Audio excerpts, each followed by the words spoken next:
नमस्कार, जोहार। धुमकुड़िया में आप सभी का स्वागत है। चलिए आज की खबरों को देखते हैं। जेपीएससी से रिलेटेड क्या है। वैसे न्यूज़पेपर अगर हम लोग देखें तो न्यूज़पेपर में जेपीएससी की न्यूज़ अब छोटी होती जा रही हैं। पहले काफ़ी बड़े स्पेस इसने घेरा था और अब ये काफ़ी छोटे जगह पर केंद्रित होते जा रहा है। एल ख्यांगते से 8 घंटे तक मैराथन पूछताछ, पासपोर्ट जब्त, आज फिर होंगे पेश। एल ख्यांगते जो पूर्व जेपीएससी अध्यक्ष थे, जिन पर कई तरह के आरोप हैं, उनसे कल 8 घंटे तक सीआईडी ने पूछताछ की और इसके अलावा उनका पासपोर्ट भी जब्त कर लिया और आज फिर उनकी पेशी होगी। इसमें सीआईडी ने अभी तक जो है जानकारी नहीं साझा की है कि आखिर किस तरह के सवाल किए हैं, लेकिन हालांकि जैसे सीआईडी के जो सवाल हैं कुछ इसमें दिए हैं, जैसे ब्लैक लिस्टेड कंपनी के चयन में उनकी क्या भूमिका थी, गड़बड़ी के सूत्रधार टीडीपीएल के मार्केटिंग मैनेजर और खाद्य आपूर्ति पदाधिकारी के पद पर कार्यरत अभय तिवारी से उनके क्या संबंध थे, उप परीक्षा नियंत्रक श्वेता गुप्ता तबादले के बाद भी जेपीएससी में कैसे बनी रही। वैसे में अध्यक्ष का कहना था कि सब कुछ नियम सम्मत तरीके से हुआ है। उन्होंने जनवरी में ही परीक्षा में हो रही गड़बड़ी की शिकायत से भी पल्ला झाड़ लिया। कहा कि ठोस जानकारी नहीं थी, शिकायत आई होगी तो कार्रवाई के लिए गई होगी। इसके बाद सीआईडी ने दोबारा उनको बुलाया है। नए अध्यक्ष को लेकर जो है आ गया है कि जेपीएससी जो है 6 अगस्त से पहले नए अध्यक्ष की नियुक्ति संभव है, क्योंकि आयोग में अभी बिना अध्यक्ष का नियुक्ति के आयोग कोई भी परीक्षा लेने या रिजल्ट जारी करने में असमर्थ है। संभावना जताई जाती है 6 अगस्त 2026 से पहले आयोग में नए अध्यक्ष की नियुक्ति हो सकती है या किसी आईएएस को प्रभार मिल सकता है।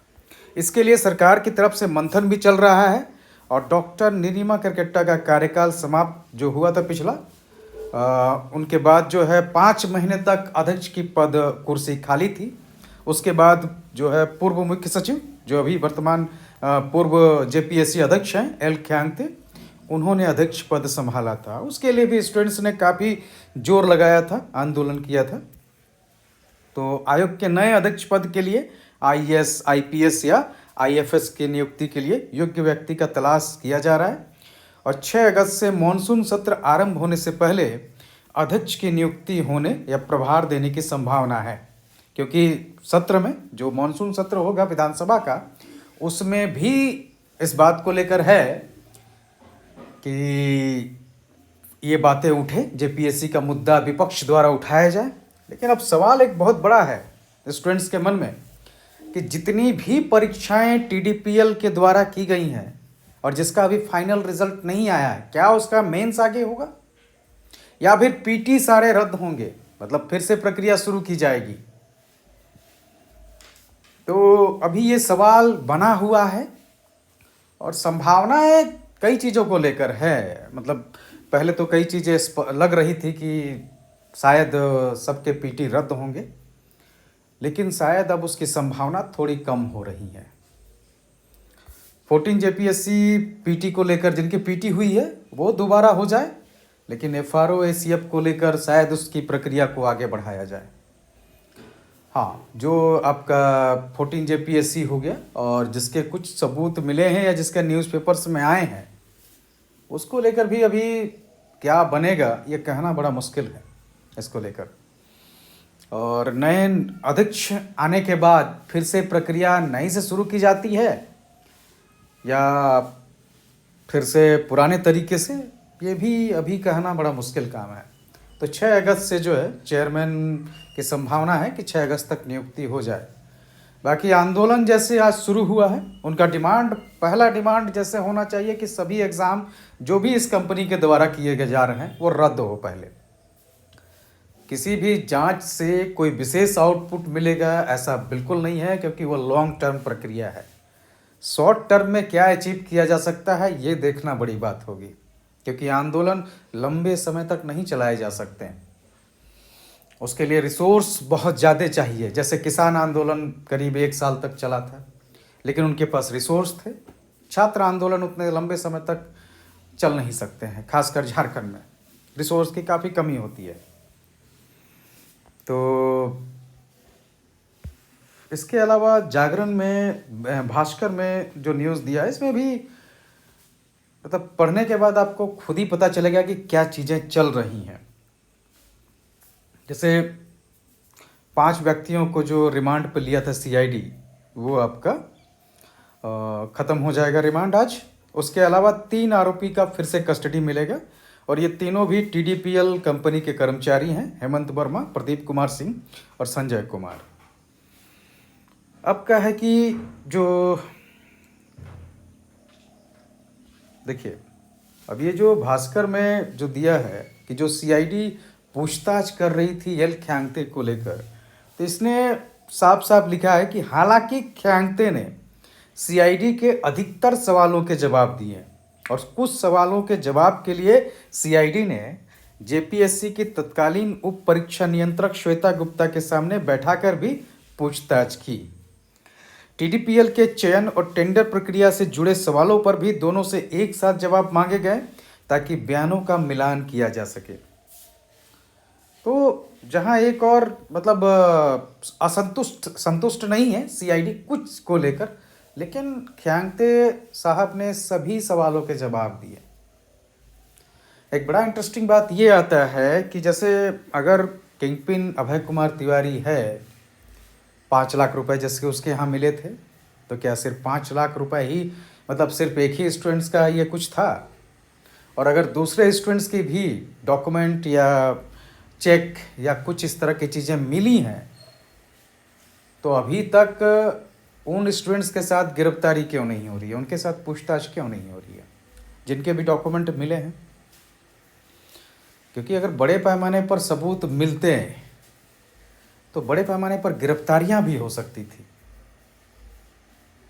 कई ऐसे सवाल हैं अभी जो सीआईडी जब तक अपनी जांच स्पष्ट नहीं करेगी, क्या सबूत मिले हैं क्या नहीं है, तब तक समझना बड़ा मुश्किल होगा। लेकिन ये सवाल मन में आता है कि अगर कोई धांधली में इन्वॉल्व है, उसके पास स्टूडेंट्स के एडमिट कार्ड, डॉक्यूमेंट, चेक, बहुत सारी चीज़ें मिली होंगी, और वैसे हालत में क्या उन स्टूडेंट्स के साथ पूछताछ हो रही है, उनको बुलाया जा रहा है?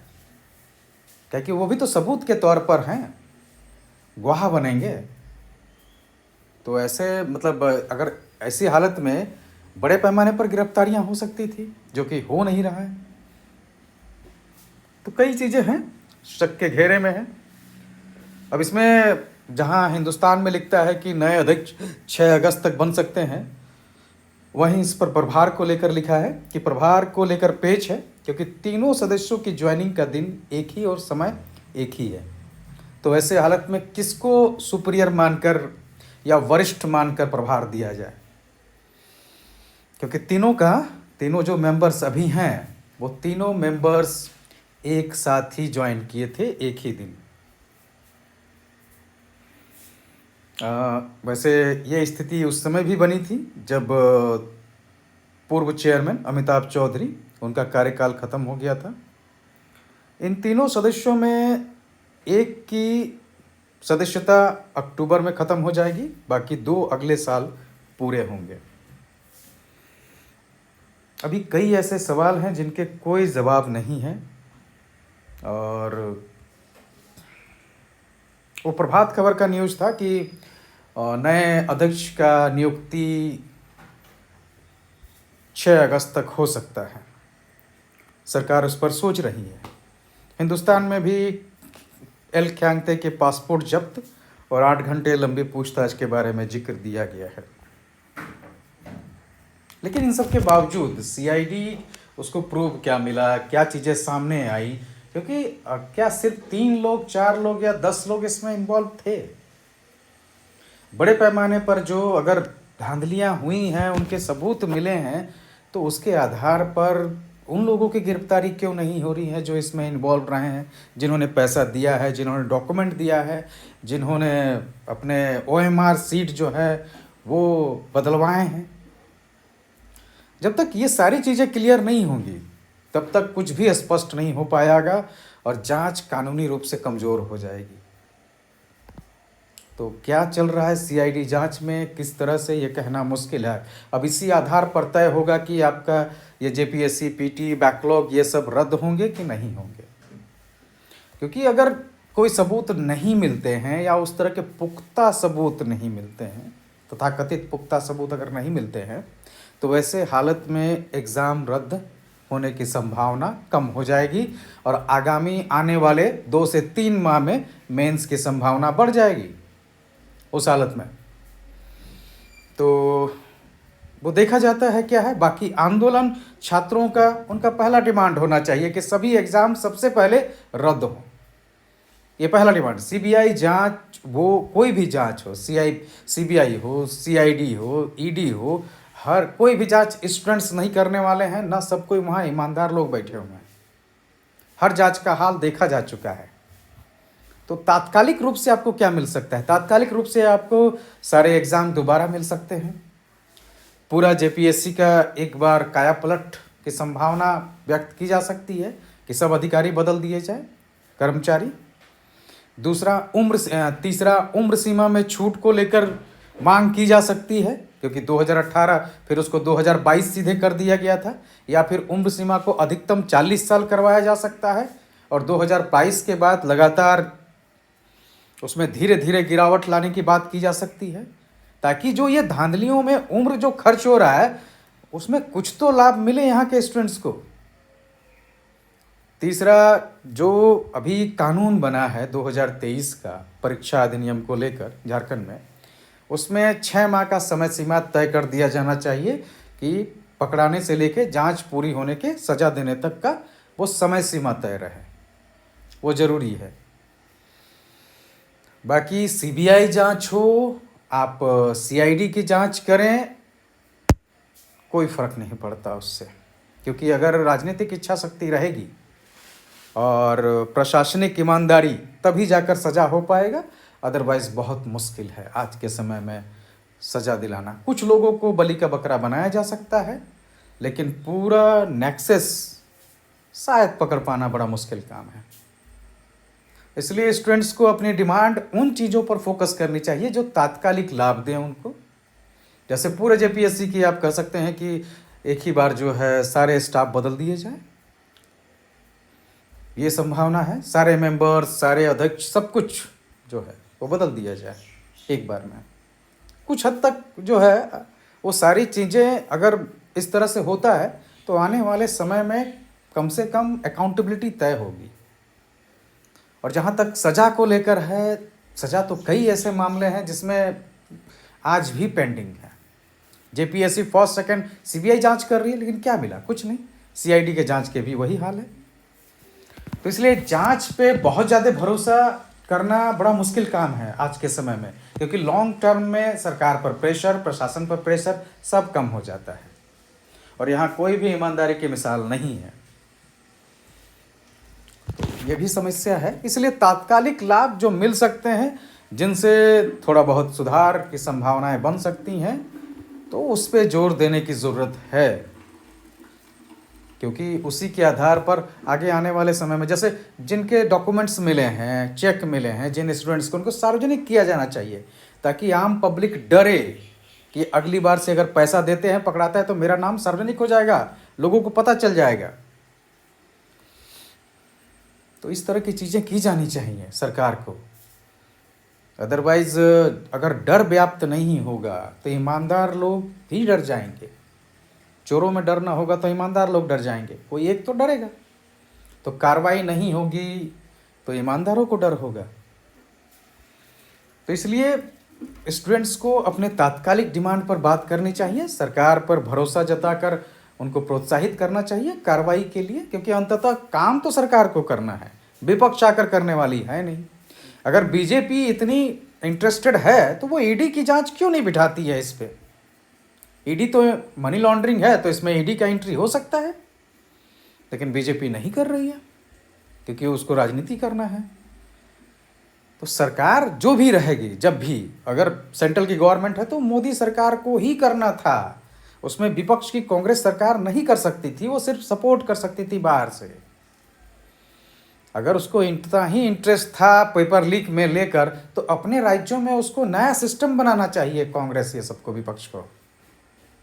तो सारा कुछ जो है, मतलब केंद्र में रहे चाहे झारखंड में रहे, हर कोई जो है यहाँ पर बस राजनीतिक रोटियां सेकने में लगा हुआ है। अल्टीमेट स्टूडेंट्स को कैसे बेनिफिट हो, पेपर लीक को कैसे रोका जाए, इसको लेकर किसी को इंटरेस्ट नहीं है सिस्टम तैयार करने में। एक कोचिंग क्लास का पेपर लीक नहीं होता है, लेकिन एक इतने बड़े पैमाने पर जब देश का व्यवस्था चलाया जा रहा है, वहाँ ज़रूर हो सकता है। क्योंकि लीक के लिए कई जगहें छोड़ी जाती हैं जानबूझकर।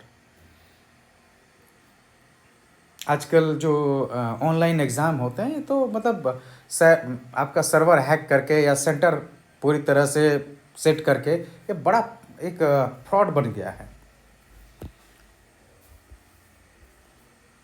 तो इन सब चीज़ों पे अब सरकार, थर्ड पार्टी को देने की क्या ज़रूरत है?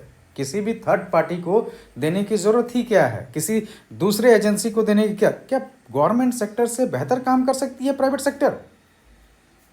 तो फिर सब कुछ बंद कर देना चाहिए गवर्नमेंट सेक्टर को। सरकार के पास जेपीएससी है, जेएसएससी है, अपने आयोग हैं, उसके कर्मचारी हैं जो सैलरी लेते हैं पब्लिक के पैसे से, इनके पास अपना प्रिंटिंग प्रेस, सारा कुछ व्यवस्था है। फिर किस काम के लिए थर्ड पार्टी रखा जाता है? पहले भी तो गवर्नमेंट सेक्टर खुद ही जेपीएससी जेएसएससी अपने स्तर पर एग्ज़ाम पहले से लेते रहे हैं। ये सिर्फ बचने का तरीका है कि एजेंसी पर लाद दिया जाए सारा आरोप, इसलिए एजेंसी हायर की जाती है। कोई ज़रूरत ही नहीं है एजेंसी की, सारा काम आयोग खुद कर सकती है। नहीं कर सकते, स्टाफ बढ़ा दे, उसमें स्पेशलिस्ट एंट्री करवा दे। कम से कम वहाँ नौकरी जाने के डर से लोग इन्वॉल्व थोड़े कम होंगे। तो ऐसी चीज़ें की जा सकती हैं कि सरकार पर इस बात का दबाव डाला जा सकता है कि भाई आप किसी भी तरीके का प्राइवेट एजेंसी को इन्वॉल्व ही ना करें, सरकार ही काम करवाए। नहीं होता है उसके लिए नियुक्ति कर ले। बाकी देखते रहिए और अपनी तैयारी जरूर कीजिए, क्योंकि अगर अध्यक्ष की नियुक्ति 6 अगस्त से पहले हो रही है तो फिर आपको भी तैयार होने की ज़रूरत है। धन्यवाद।